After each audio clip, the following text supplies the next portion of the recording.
अस्सलाम वालेकुम स्टूडेंट्स, कैसे हैं आप सब। उम्मीद करते हैं कि आप सब खैर ऑफिस से होंगे। उम्मीद करता हूँ कि ईद भी आपकी बहुत अच्छी गुजरी होगी। बेशक हम सब इस ईद पर घर में ही रहे हैं, तो वो जो सूरत हाल हम सबके सामने ही है, पूरे पाकिस्तान में, पूरी बल्कि दुनिया में, तो उसको ही फॉलो करना पड़ेगा। जो SOPs हमने गवर्नमेंट के ज़रिए मतलब हासिल किए हैं, जो उन्होंने बताई हैं। आपने जैसे पहले भी ये बार बार सुना है मुख्तलिफ डॉक्टर से, जो तिब से रिलेटेड हैं, माहिर तिबियात, वो यही कहते हैं बेटा कि इलाज से बेहतर है परहेज़। तो क्यों ना हम भी इसी फार्मूले को इस्तेमाल करें या इसी को फॉलो करते हुए अपनी ज़िंदगियाँ बचाएं इस ख़तरनाक वायरस से, इस मूजी मर्ज से हम सब अपने आप को महफूज रखेंगे इंशाअल्लाह। तो जैसा कि आपने 9th क्लास की जो केमिस्ट्री थी उसके थे 8 चैप्टर्स, तो वो आलमोस्ट आप सब ने मुझसे ही पढ़े थे, लेकिन करंट सिनेरियो की वजह से उसके एग्ज़ाम ना हो पाए, तो उनको भी आपने भूलना नहीं है। उनके कॉन्सेप्ट्स आपकी 10th की केमिस्ट्री में आपको हेल्प आउट करेंगे। तो उस वक्त 9th में जो आप थे, तो उस वक्त आपने 1 to 8 चैप्टर पढ़े थे।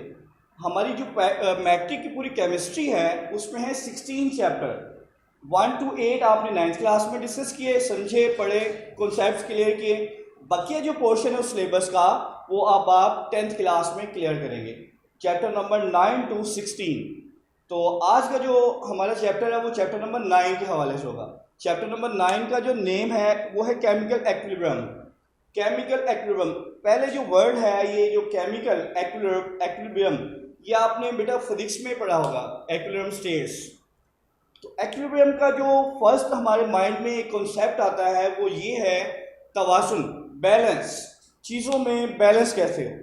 तो फिजिक्स में तो इसकी बहुत सी बेशुमार मिसालें मिलती हैं कि चीज़ों में कैसे बैलेंस किया जाता है। जैसे कि अगर आप कहीं शॉपकीपर के पास गए हो तो उसके पास जो फिजिकल बैलेंस होता है, एक तरफ वो बार रखता है, दूसरी चीज़ जो आपने परचेज करनी होती है, उन दोनों को बैलेंस करता है, तो इसको बोलते हैं एक्विलिब्रियम या बैलेंस, तवाज़ुन।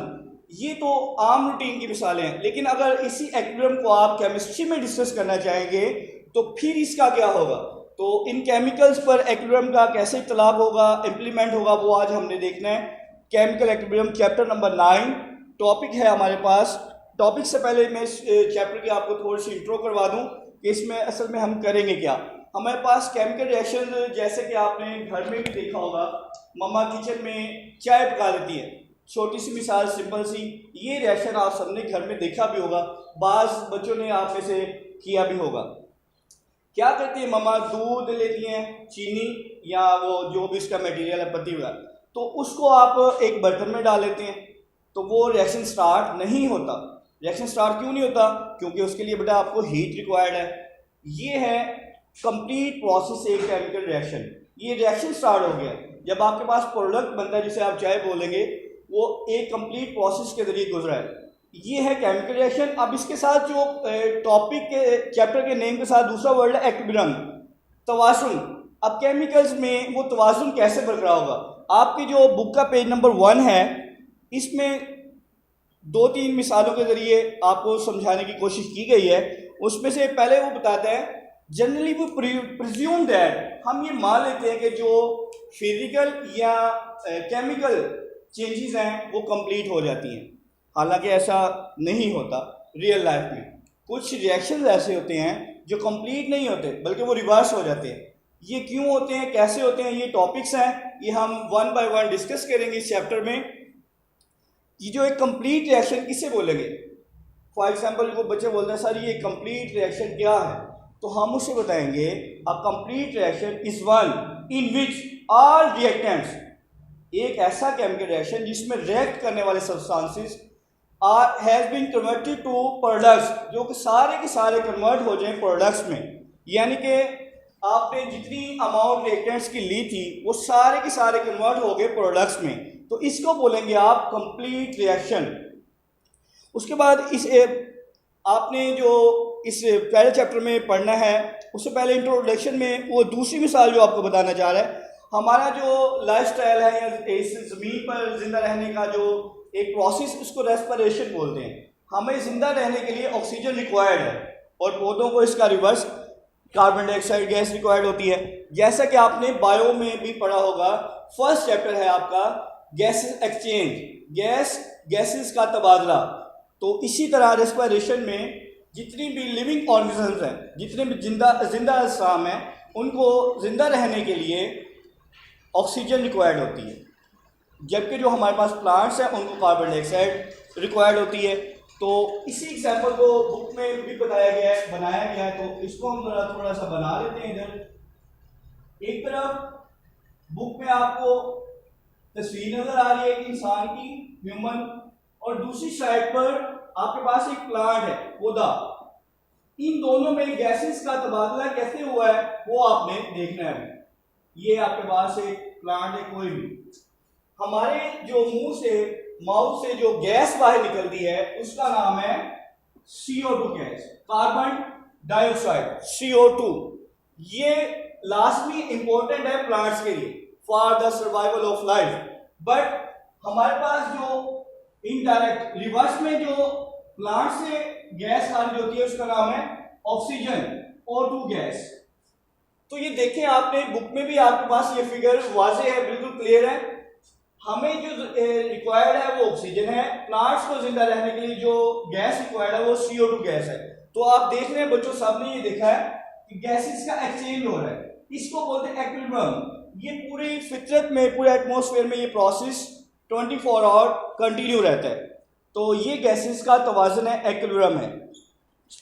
अब आप पेज नंबर 2 पर आ जाएं, वहां पर जो सेकंड एग्जांपल बताई गई है वो ये बताई गई है। अब आप रीडिंग के बुक की तरफ देखेंगे आप सब। Concentration of the gases in lake water is govern by the principle of equilibrium. जो झीलों का पानी है वो भी एक खास एक्विलिब्रियम के तहत ही है, यानी कि उसमें जो डिसॉल्व गैसेस हैं, जो उनमें हल्फुल्ला गैसेस हैं, वो एक्यूटिक लाइफ, यानी कि एक्यूटिक प्लांट्स और एक्यूटिक एनिमल्स, उनके लिए बहुत ज़्यादा ज़रूरी है। वो पानी में ही जिंदा रह सकते हैं, बाहर वो जिंदा नहीं रह सकते। तो ये मुख्तलिफ किस्म के मतलब एग्जाम्पल्स हैं जिनको आप अंडरस्टैंड इजीली कर सकते हैं।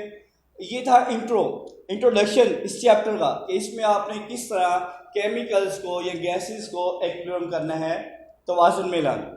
आज का जो हमारा फर्स्ट टॉपिक है 9.1, चैप्टर नंबर 9 केमिकल एक्विलिब्रियम, उसका जो फर्स्ट टॉपिक है आपके पास वो है 9.1 reversible reactions and dynamic equilibrium. अब ये रिवर्सिबल रिएक्शंस कौन से होते हैं और डायनामिक एक्विलिब्रियम ये क्या है, ये दोनों चीजें अलग-अलग हैं, दोनों सेपरेट है। हम इनको 1 बाय 1 डिस्कस करेंगे।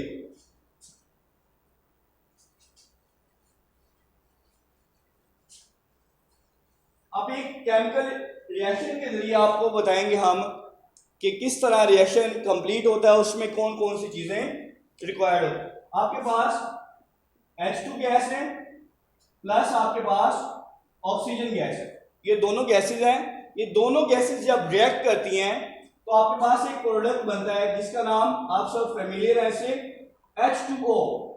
H2O water. ये आपके पास पानी, ये प्रोडक्ट की फॉर्म में आ गया। ये दोनों क्या है बेटा, रिएक्टेंट्स, जबकि आपके पास जो वाटर है ये क्या है, प्रोडक्ट के तौर पर आपके पास आ गए। वो सब्सटेंसेस जो आपस में रिएक्ट करते हैं रिएक्टेंट्स कहलाते हैं। उनके कॉम्बिनेशन से, उनके मिलने से जो एक नई चीज बनती है उसको आप बोलते हैं प्रोडक्ट। अब इस केमिकल इक्वेशन को डेफिनेटली हमने बैलेंस करना होता है, ये एक अलग से बहस है। यहां पर आप टू प्ले करेंगे तो डेफिनेटली आपको इधर भी टूल लगाना पड़ेगा, ठीक है। ऑक्सीजन और हाइड्रोजन ये दोनों रिएक्टेंट हो गए, हमारे पास दोनों गैसेस थी, जब ये आपस में कंबाइन होते हैं तो हमारे पास वाटर बनता है, ठीक है। इसके साथ अब रीडिंग की तरफ आते हैं हम। इन केमिकल रिएक्शन, अब आपने 9.1 टॉपिक स्टार्ट करें, अपनी बुक का पेज नंबर 2 ओपन कर लें। द सब्सटेंसेस दैट कंबाइन, ऐसे सब्सटेंसेस जो आपस में कंबाइन होते हैं, मिलते हैं, that combine are called reactants. इन दोनों की बात कर रहे हैं, द सब्सटेंसेस दैट कंबाइन, ये दोनों आपस में कंबाइन हो गए थे, इनके नतीजे में प्रोडक्ट जो आपके पास बना वो वाटर था। तो are combined are called reactants and new substance, this one new substance form are called product. तो आपके पास वाटर प्रोडक्ट हो गया और ये दोनों क्या हैं, रिएक्टेंट्स हैं। आपने ये बात याद रखनी है। एक और जो इनको आइडेंटिफाई किया जा सकता है कि प्रोडक्ट्स कौन से हैं और रिएक्टेंट्स कौन से हैं, तो आपने ये एरो साइन दिखा है। एरो साइन का जो हेड है वो प्रोडक्ट की तरफ है और जो टेल है वो रिएक्टेंट्स की तरफ है, और हमेशा आपने इसी से आइडेंटिफाई कर लेना इजीली, ठीक है। हेड किसकी तरफ होगा? प्रोडक्ट की तरफ, और जो उसकी टेल है वो किसकी तरफ होगी? रिएक्टेंट्स की तरफ। अब ये वाली एग्जांपल आपकी फर्स्ट 9.1 टॉपिक में डिस्कस की गई थी। अब इसी को आगे हम रीड आउट करते हैं। For example, when H2 and O2 reactants combined they form H2 product. जैसे कि अभी आपने व्हाइट बोर्ड पर देख भी लिया है। मोस्ट ऑफ द रिएक्शन, अब नई बात स्टार्ट करने लग गए। इन विच प्रोडक्ट, कुछ ज्यादातर रिएक्शन ऐसे हैं जिसमें product, most of the reaction in which product do not, आपस में रिएक्ट नहीं करते या रिकम्बाइन नहीं होते। In which product do not recombine to form reactants. कुछ हमारे पास ऐसे भी रिएक्शन आते हैं बेटा तो जो आपस में रिएक्ट नहीं करेंगे। जब वो आपस में रिएक्ट नहीं करेंगे तो वो रिएक्टेंट्स भी नहीं बना पाएंगे, ठीक है। और इसको बोलेंगे वन डायरेक्शन रिएक्शन, सिर्फ एक सिमत में चलेंगे, ठीक है। और इनको बोलेंगे इरिवर्सिबल रिएक्शन। इरिवर्सिबल मतलब जो वापस ना आ सके, ठीक है। जैसे कि आपके पास गाड़ी में आप मुख्तलिफ जगहों पर सफ़र करते रहते हैं। कुछ गाड़ी में गियर्स होते हैं फॉरवर्ड डायरेक्शन, आगे मूव करने के लिए, लेकिन एक गियर होता है गाड़ी को पीछे लाने के लिए, रिवर्स गियर। इसी तरह हमारे पास केमिकल इक्वेशन में कुछ रिएक्शन ऐसे आएंगे जो कि बैकवर्ड आ जाएंगे। प्रोडक्ट दोबारा से रिएक्ट करेगा और रिएक्टेंट्स बना लेगा। यहाँ पर ऐसा नहीं हो रहा। ये कौन सा रिएक्शन हुआ बच्चों? इरिवर्सिबल। कौन सा हुआ? इरिवर्सिबल। अभी इरिवर्सिबल की कुछ कैरेक्टरिस्टिक भी होंगी, वो भी हम डिस्कस करेंगे। डेफिनेशन दोबारा से आपने अंडरलाइन कर लेना। ये शॉर्ट क्वेश्चन भी बन सकता है, डिफाइन इरिवर्सिबल रिएक्शन। तो आपने आंसर कितना लिखा होगा ये आप अंडरलाइन करेंगे। In the most of the reaction in which product do not recombine to form reactants are called reversible reaction. इसके साथ डेफिनेटली इसकी कैरेक्टरिस्टिक्स लिखी हुई हैं, वो भी हम अभी डिस्कस कर लेते हैं। They are suppose to complete, इनको हम सपोज कर लेते हैं ये कंप्लीट हो गई, तकमील तक पहुंच के। They are suppose to complete and represented by a single arrow, और इनको आपने रिप्रेजेंट करना है। जाहिर कैसे करेंगे? With the help of single arrow. Let's say with the help of single arrow, ठीक है। जैसे मैंने आपको बताया था ये वन डायरेक्शन रिएक्शन होता है, सिर्फ फॉरवर्ड चलेंगे। ये इरिवर्सिबल रिएक्शन की कैरेक्टरिस्टिक है। तो इसी को दोबारा देखें। They are suppose to complete and represented by a single arrow between the reactants, between the reactants and products. Product और रिएक्टेंट्स के दरमियान आप इसको सिंगल एरो से रिप्रेजेंट करेंगे। ये इरिवर्सिबल रिएक्शन की एक कैरेक्टरिस्टिक हो गई। मजीद देखते हैं अगर आप, on the other hand reaction, अब इसकी बात खत्म हो गई है। अब रिवर्स रिएक्शन की हम बात करेंगे। किसकी बात करेंगे? इरिवर्सिबल कंप्लीट हो गया हमारे पास।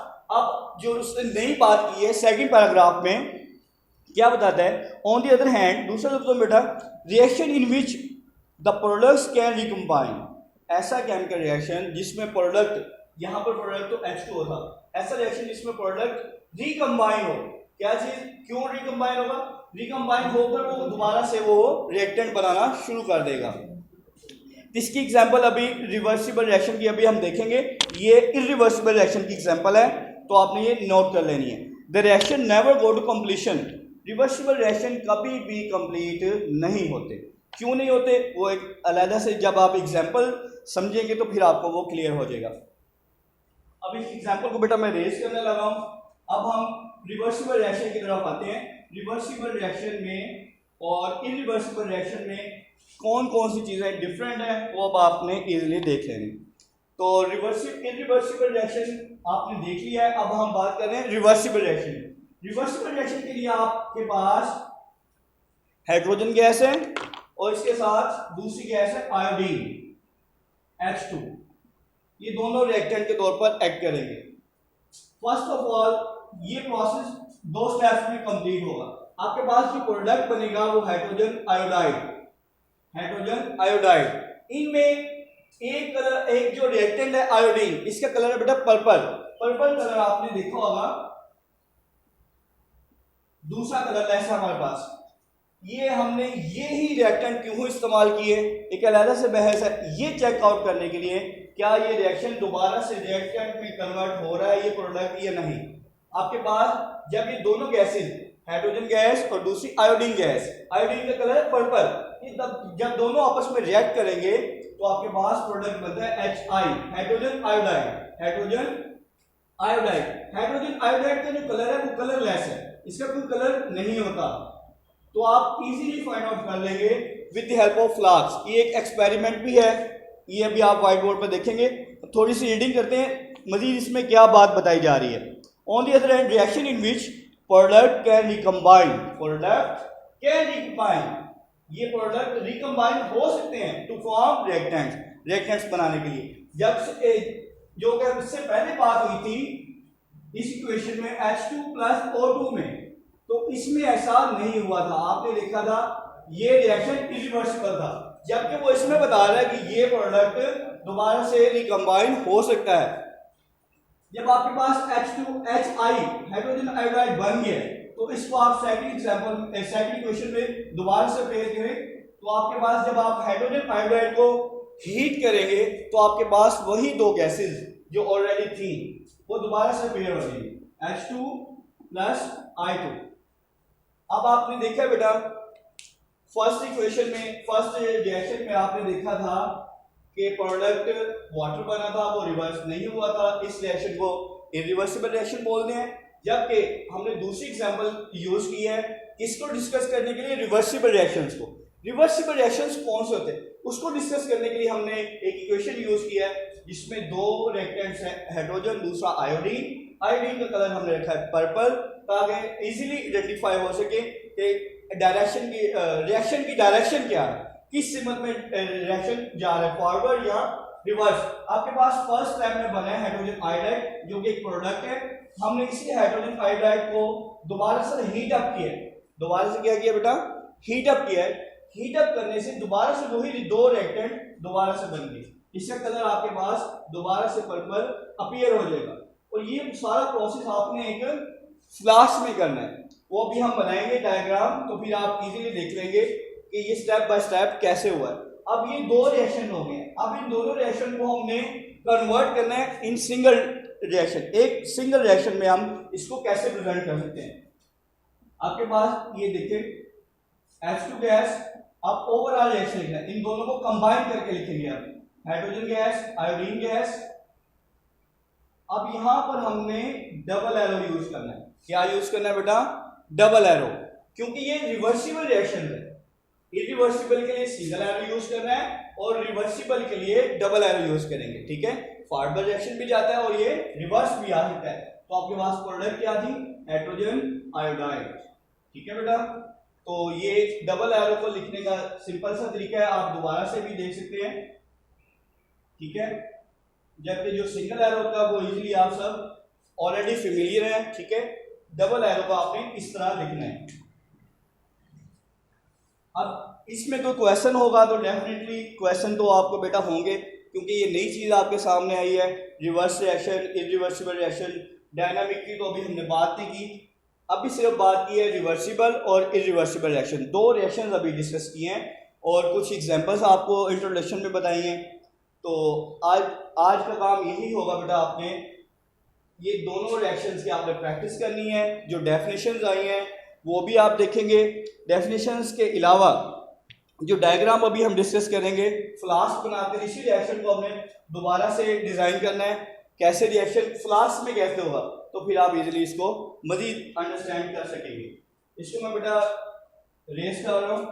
ये रिएक्शन आपके घर में भी बने हुए हैं, तो वहां से भी आप इजीली इसको आप देख सकते हैं। अब इसी रिएक्शन को आपने जल्दी से इसमें देखना है, फ्लास्क में। आपके पास एक फ्लास्क मौजूद है बेटा, ठीक है। उसमें आपने ये दोनों गैसेस लेनी है, hydrogen gas plus iodine gas. ये दोनों गैसेस फ्लास्क में मौजूद हैं और ये फ्लास्क आपने with the help of cord के जरिए आपने इसको बंद कर देना है, ठीक है बेटा, ताकि ये गैसेस बाहर ना एस्केप और ना हो, बाहर ना निकले। अगर ये बाहर निकल गई तो आपके पास प्रोडक्ट नहीं बनेगा। अगर प्रोडक्ट बन भी गया तो फिर वो रिएक्टेंट नहीं कन्वर्ट कर सकेगा सही तरह से। अब आपके पास अभी आपने कौन सा रिएक्शन डिस्कस किया है, रिवर्सिबल। तो रिवर्सिबल के लिए तो डबल एरो यूज करते हैं, आपने जैसे भी आपने पढ़ा भी है। तो इसके साथ प्रोडक्ट, जब ये दोनों गैसेस आपस में रिएक्ट हो रही हैं तो आपके पास प्रोडक्ट क्या बना था अभी, हाइड्रोजन आयोडाइड। तो हम सेकंड फिगर इसकी देखें, अगर आप सेकंड फिगर में हाइड्रोजन आयोडाइड वो था कलरलेस, क्या था बेटा, कलरलेस। इसको भी आपने कॉर्क के जरिए ही बंद करना है। असल में ये एक ही फ्लास्क है, असल में क्या बेटा ये एक ही फ्लास्क है क्योंकि ये बंद की हुई है। जब आप इसे हीटअप करेंगे, रिएक्ट करवाएंगे तो आपके पास क्या चीज बन जाती है, हाइड्रोजन आयोडाइड। क्या बनती है बेटा, हाइड्रोजन आयोडाइड। और इसका कलर क्या होता है, कलरलेस, इसका कोई कलर नहीं होता। जब आपने इन दोनों को देखा है, जबकि आयोडीन का कलर आपने सबने अभी पढ़ा भी है, याद भी कर लिया होगा, क्या होता है बेटा, पर्पल। जब ये इनिशियल स्टेज पे था, शुरुआत की हमने इस रिएक्शन की, तो इस फ्लास्क में आपको एक कलर नजर आ रहा होगा, पर्पल, ठीक है। जैसे ये रिएक्शन कंप्लीट हुआ, ये स्टार्ट हुआ, तो ये पर्पल कलर इसका डिसअपेयर होना शुरू हो गया, गायब होना शुरू हो गया। जब ये रिएक्शन कंप्लीट किस में कन्वर्ट हो गया, हाइड्रोजन आयोडाइड में, तो फिर ये आपको कोई कलर नजर नहीं आएगा, ठीक है बेटा। जब आपने ये प्रोडक्ट बन गया, जब आप इसको मजीद हीटअप करेंगे, क्या बन गया आपके पास प्रोडक्ट, हाइड्रोजन आयोडाइड। जब आप इसको बेटा हीटअप करेंगे तो आपके पास दोबारा से वही रिएक्टेंट जो मैंने पहले बताया था, हाइड्रोजन आयोडाइड को जब आप हीटअप करते हैं बेटा, तो आपके पास कौन सी गैसेस बनती हैं, वही दो गैसेस जिनसे हाइड्रोजन आयोडाइड बना था। तो यहाँ पर कलर कौन सा अपीयर हो जाएगा, पर्पल कलर दोबारा से। ये देखिए फ्लास्क में कलरलेस हाइड्रोजन आयोडाइड बना, इसको आपने बेटा किया हीटअप, तो दोबारा से आपके पास दोनों रिएक्टेंट्स बन जाएंगे। जब आपको दोबारा से पर्पल कलर अपीयर हो जाएगा, जाहिर हो जाएगा, तो इसका मतलब ये रिएक्शन कौन सा हुआ, रिवर्स हो गया, ठीक है बेटा। आज के लिए इतना काम होगा, यही आज आपने डायरी नोट कर लेनी है। इसमें आपने क्या क्या करना होगा, पेज नंबर 2 और 3, पेज नंबर 2 पर दो डेफिनेशन है, रिवर्सिबल रिएक्शन और इरिवर्सिबल रिएक्शन, उन दोनों की आपने प्रैक्टिस करनी है और इसकी एग्जाम्पल की प्रैक्टिस करनी है। पेज नंबर 3 पर आपके पास इक्वेशंस है और ये दो फ्लास्क बनी हुई है डायग्राम के सूरत में, तो आपने इनकी भी प्रैक्टिस करनी है। तो मैं आपको बेटा डायरी आपको यहाँ मैं लिख देता हूँ। डायरी आज आपकी क्या होगी, पेज नंबर 2 एंड 3, ठीक है। इनकी आपने इनको याद भी करना है, प्लस इनकी आपने रफ प्रैक्टिस भी करनी है, ठीक है। ये आज की डेट में आज हम इतना काम करेंगे, फिर आपकी खिदमत में हाजिर होंगे बेटा। डेफिनेटली जो सूरत हाल है इसमें इसी तरह से हम एक दूसरे से लिंक आउट कर सकते हैं, रिलेशन हो सकता है हमारे दरमियान, अदरवाइज़ कोई और सोर्स तो नहीं है, क्योंकि डेफिनेटली हमें इजाज़त नहीं है स्कूल खोलने की। तो आपने इसको बिल्कुल भी बेटा इजी नहीं लेना, मजाक नहीं समझना इसको, क्योंकि ये जो टॉपिक आप ऑनलाइन समझ रहे हैं, पढ़ रहे हैं मुख्तलिफ सब्जेक्ट्स के, जब आप स्कूल में दोबारा आएंगे, स्कूल ओपन होंगे, तो ये वाले टॉपिक्स, ये लेक्चर्स, ये चैप्टर्स दोबारा आपको नहीं पढ़ाए जाएंगे। तो इसलिए इसको आपने मजाक नहीं लेना, ठीक है। मुख्तलिफ टाइम आप निकाल के कभी भी आप इसको पढ़ सकते हैं, बार बार देखें। अगर कोई इसमें टॉपिक में मसला हो, फॉर एग्जाम्पल कोई इक्वेशन समझ नहीं आती, तो कॉन्सेप्ट क्लियर नहीं होता, तो आप हमसे मतलब कांटेक्ट भी कर सकते हैं, ठीक है। मेरा व्हाट्सएप नंबर बेटा आपने सबके पास है ऑलरेडी, मैं फिर भी लिख देता हूँ 0305 2808042। और ये कन्वर्ट है बेटा ज़ूम नेटवर्क पर, तो कॉल से पहले ख्याल कीजिएगा, ठीक है। फ़ी अमानिल्लाह, अल्लाह ताला आप सबका हामी नासिर हो। खुदा हाफिज़।